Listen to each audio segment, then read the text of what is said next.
ஸ்ரீ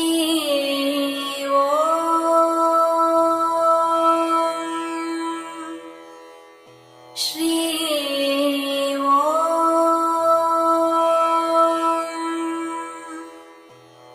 ஸ்ரீ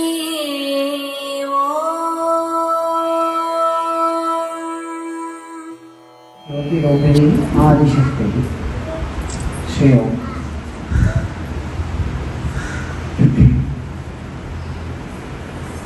இன்று குரு பூர்ணிமா நம்ம விளக்கமாக கேட்டிருக்கோம். குரு பூர்ணிமா பற்றி, அதாவது ஒரு குரு கிட்ட எதுக்கு போகிறோம்?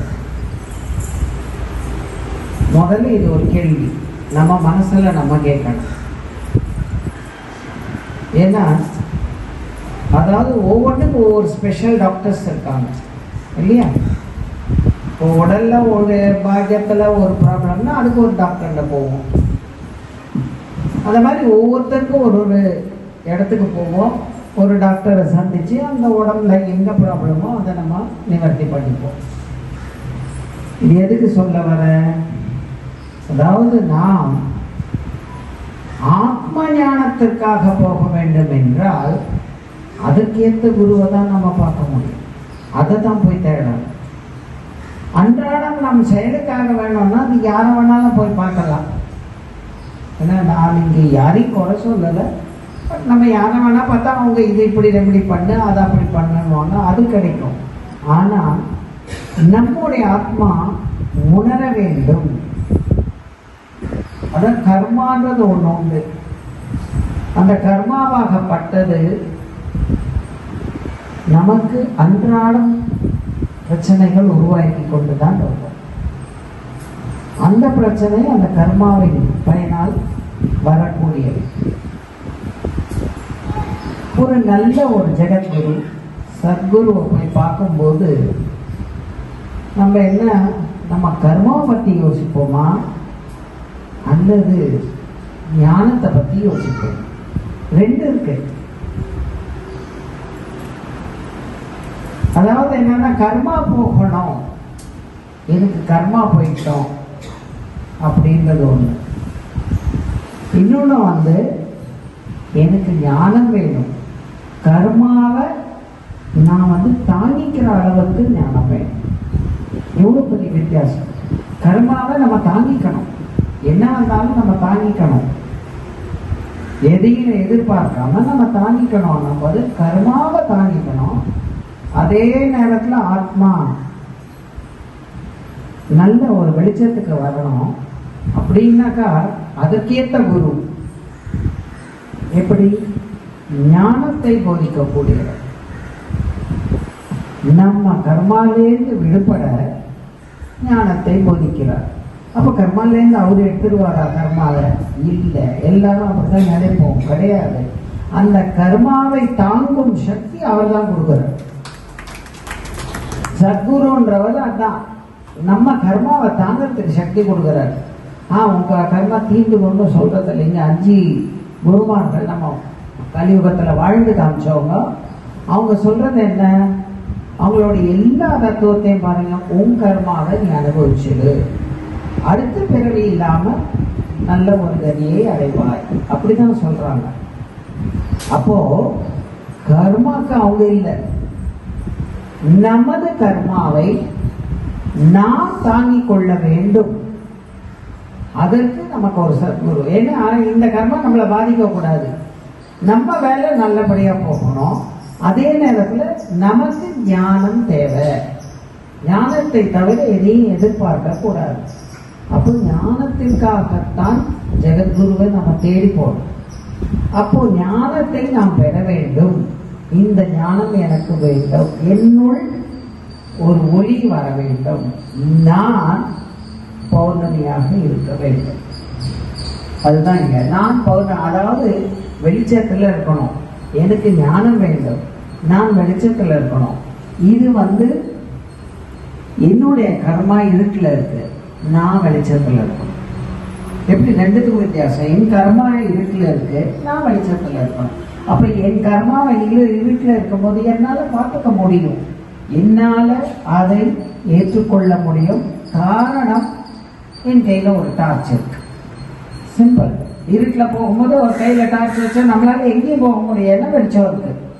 அதே மாதிரி என்னுடைய ஞானமாகியது, அந்த வெளிச்சமாகியது என்னுடைய குருவிடம் இருந்து வருவதால் அந்த வெளிச்சம் என்கிட்ட இருக்கு.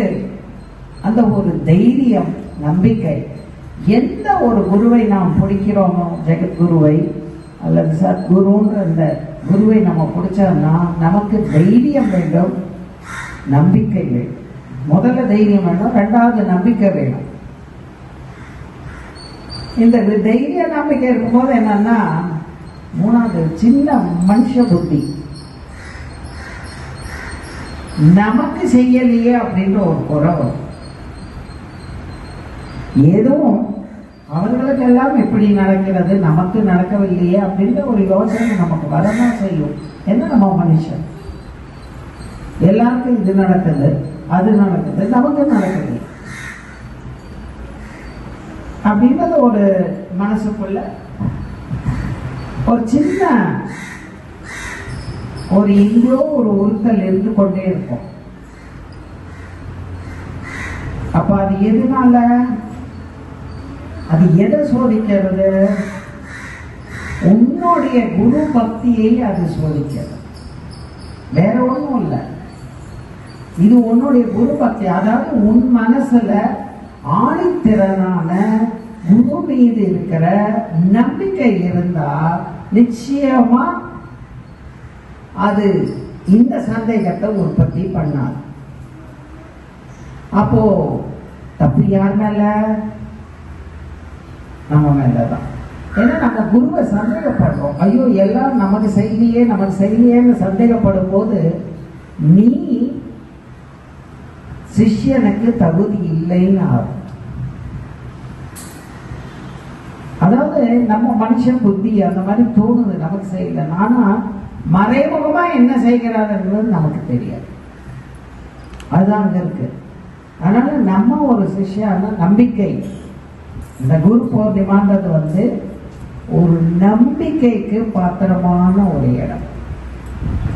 நம்ம நம்பிக்கை வச்சிடணும், அவ்வளவுதான். அதுக்கப்புறம் ரெண்டாவது யோசிக்கவே கூடாது.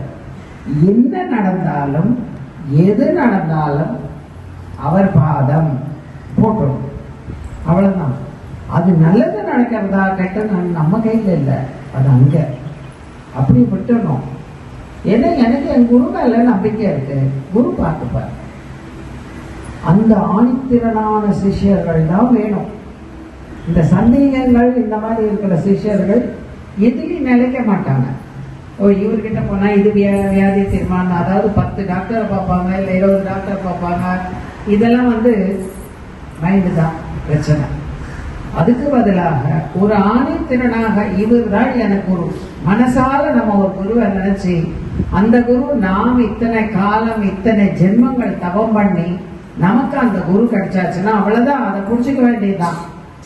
அதை புடிச்சுட்டாச்சுன்னா அடுத்தது என்ன?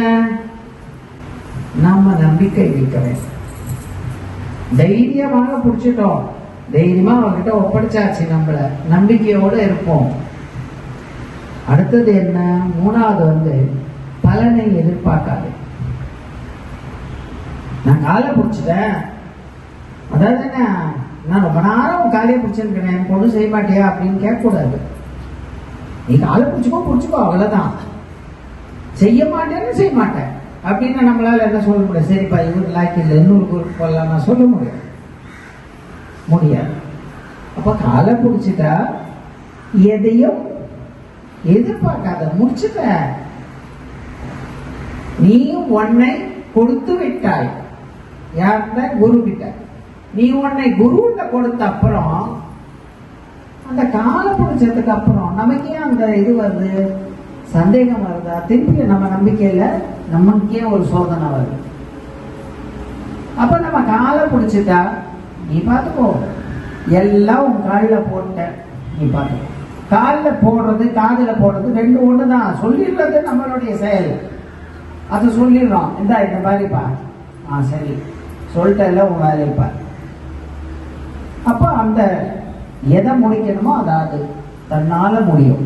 அந்த நம்பிக்கை வேணும். என் குரு கிட்ட சொல்லிட்டு அவர் பார்த்துக்கிறார், அவர் முடிச்சுப்பார். அது எப்ப முடிப்பாருன்றது அவருக்கு தான். நம்ம மாத்திரை போட்ட உடனே தீவிராது, அதுக்குன்னு ஒரு டைம்ஸ் இருக்கு. எதுவுமே பார்க்கறோம் எல்லாமே உடனே இன்னைக்கு இப்பவே வேணும்னா நடக்காது. அந்த மாதிரி ஒவ்வொன்றுக்கும் ஒரு நேரம் இருக்கு. எந்த நேரம் வச்சா அதுவே தானே சரி பண்ணுவார். அந்த நேரத்துக்கு நமக்கு பொறுமை வேணும். இப்ப என்ன, குரு கிட்ட போனா நம்பிக்கை, தைரியம், பொறுமை பாதத்துல விழுந்து, அவ்வளவுதான். எதிர்பார்க்காதே. இந்த 4 நம்ம கத்துக்கணும். எதிர்பார்க்க கூடாது. ஏன் இன்னும் முடியவே இல்லையே அப்படின்னு. முடியும், அதுக்கு நேரம் இருக்கு. அந்த நேரம் படி கட்டாயம் முடியும். ஆனா அந்த நேரம் சரி. ஏன் அந்த நேரத்தை கொடுக்கிறார் குருன்னா, உன் கர்மா தீக்கிறார். இந்த கஷ்டம் நீ படணும், பட்டுடு. அதுக்காக தான் அது. ஒரு சின்ன உதாரணத்தோட நம்ம முடிக்கலாம். ராமர் எல்லாருக்கும் தெரியும். ராமர் தெரியாதவங்க யாரும் கிடையாது. இந்த ராமர் பிறக்கிறதுக்கு முன்னாடி தசரதர் அவருக்கு குழந்தைகள் அதாவது இல்லை. அதனால அவருக்கு புத்திர காமேஷ்டி யாகம் செய்யும். அவருக்கு ஒரு சாபம், அதனால பண்ணி ஆகணும். அவருடைய குலகுரு பெரியவர் வசிஷ்டர் அவர்கிட்ட போய் சொல்றார், கேட்கல, எனக்கு பசங்க வேணும், குழந்தைகள் வேணும் அப்படின்னு சொல்லி கேட்கிறார். அப்போ குரு முதல்ல அட்வைஸ் பண்றது என்ன, நல்லதுன்னு சொல்லித்தருவார். உடனே என்ன சொல்றார் குரு, இதுக்கையா குழந்தை, உனக்கு தான் புத்திர சோகம் இருக்க, பேசாம இருயா, விட்டுடு, வேண்டாம், இதை பத்தி போகாதேன்ற. யாருக்கு பாசம் நமக்குலாம் விடுமா? குழந்தை இல்லைன்னு அத்தனை கேள்வி வரும். எங்க போனா குழந்தை பிறக்கும்னு கேட்போம், என்ன நடக்கும்னு கேட்போம். அந்த மாதிரி இவரே நம்ம விடாப்படியா கேட்கிறாரு. இல்லை எனக்கு ஒரு வழி பண்ணி, என் ராஜாங்கத்துக்கு ஒரு வழி பண்ணி, ஏதாவது ஒண்ணு பண்ணியா ஆகணும், ஏதாவது ஒண்ணு பண்ணுன்ற. அதாவது என்னதான் பெரிய குருவாக இருந்து மகரிஷியா இருந்து சப்தரிஷியில ஒருத்தராக இருந்து அவர் சொன்னா கூட நம்ம அல்ப மனசு கேட்க தயாரா இருக்க. என்ன சொல்லு, எனக்கு குழந்தை வேணும், எனக்கு குழந்தை பாக்கியம் கட்டாயம் வேணும். சரி போ, புத்திரகாமேஷ்டி யாகம் செய்வோம். அதன் மூலியமா ராமர் பிறந்தார். ஆனா நீங்க ராமாயணம் ஃபுல்லா தெரிஞ்சிருப்போம் உங்களுக்கு. ஆனா இந்த சைடை பாருங்க, தசரதர் எத்தனை நாள் அவரோட ராமரோட கொஞ்சம் கொள்ளாடினார். கொஞ்சம் சொல்லுங்க பார்ப்போம். பிறந்தார், கொஞ்ச நாள்லயே விஸ்வாமித்திரர் வந்தார், காட்டு காட்சி போயிட்டார். திருப்பி கல்யாணம் ஆயிடுச்சு, திருப்பி கூப்பிட்டு வந்தாங்க. உடனே என்னாச்சு, பட்டம் கட்டக்கூடாது, அடுத்தது காட்டுக்கு போகணும். ஸோ இவருடைய வாழ்க்கையில அத்தனையும் துன்பம் தான் வந்ததே தவிர எங்கேருந்து இன்னும் வந்தது? அப்ப குரு தப்பு செஞ்சாரா இல்ல தசரதர் தப்பு செஞ்சாரா? அந்த ராமர், அதாவது அந்த கடவுளே வந்து குழந்தையா பிறந்தாலும் உனக்கேத்த என்ன பிரச்சனை வரணுமோ அது நிச்சயமா வரும்.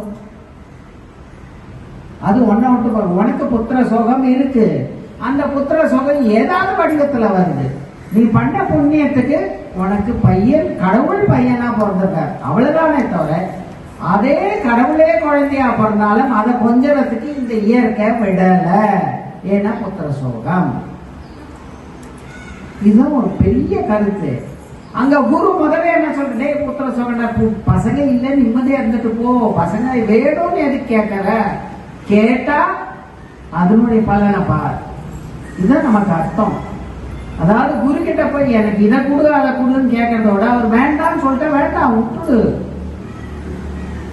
வேணும்னா கொடுப்பாரு, வேண்டாம்னா விட்டுடுவாரு. அப்படின்னா நாம் பொறுமையாக இருப்போம், குரு நம்மை பார்த்துக் கொள்வார். அதனால என்ன, நம்ம சரணாகதியே முக்கியமானது. இது வேணும் அது வேணும் இது வேண்டாம், இப்படி இருக்கலாம் அப்படி இருக்கலாம், நாமளே ஒரு கணக்கு போட்டு நாமளே இந்த கணக்குப்படி இப்படித்தான் வேணும் எனக்கு இந்த வாழ்க்கையை வச்சுக்கிட்டோம்னா அது ஜெகத்குரு கிட்ட நடக்காது, செய்ய மாட்டாங்க. நாங்க போனா ஒன்றும் செய்யலைன்னு செய்ய மாட்டாங்க. ஏன்னா அதுக்காக இல்லை, அவங்க உன்னுடைய ஞானத்துக்காக மட்டும்தான். உன்னுடைய கர்மா நீ அனுபவிச்சுட்டு போ, உன்னுடைய ஞானத்தை நான் தருகிறேன். எதுக்கு? இந்த கர்மாவை நீ தாங்கிக்கிறதுக்கு ஞானத்தை தருகிறேன் அப்படின்னு சொல்றதுதான். அதனால இந்த பௌர்ணமியிலிருந்து நம்ம என்ன பண்ணுவோம்? பிடித்த காலை கெட்டியா பிடிச்சுப்போம், அவ்வளவுதான். விட்டுடுவோம் எல்லாத்தையும் அந்த பாதத்துல போட்டுட்டு நீ பார்த்துக்கோ. நீங்க எப்படி கொடுக்குறீங்களோ அதை ஏத்துக்கிற பக்குவத்துல நான் இருக்கிறேன் அப்படின்றத ஒரு வார்த்தை. ஸோ நம்ம பாதுகை எடுத்துக்கிறோம், எல்லாம் போகிறோம். ஆனால் நம்ம மனசார என்ன நினைக்கிறோம்? நீ எது கொடுத்தாலும் அதை நான் வாங்கிக்கிற பக்குவத்தில் நான் இருக்கணும். அந்த பலனை கொடு. அதாவது அதுக்கு எனக்கு ஏற்ற பலம், மனபலம், மனதிடம் கொடுன்னு சொல்லி பிரார்த்தனை பண்ணும். ஸ்ரீயோட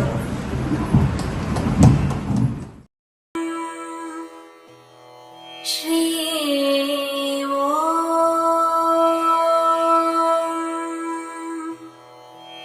Shri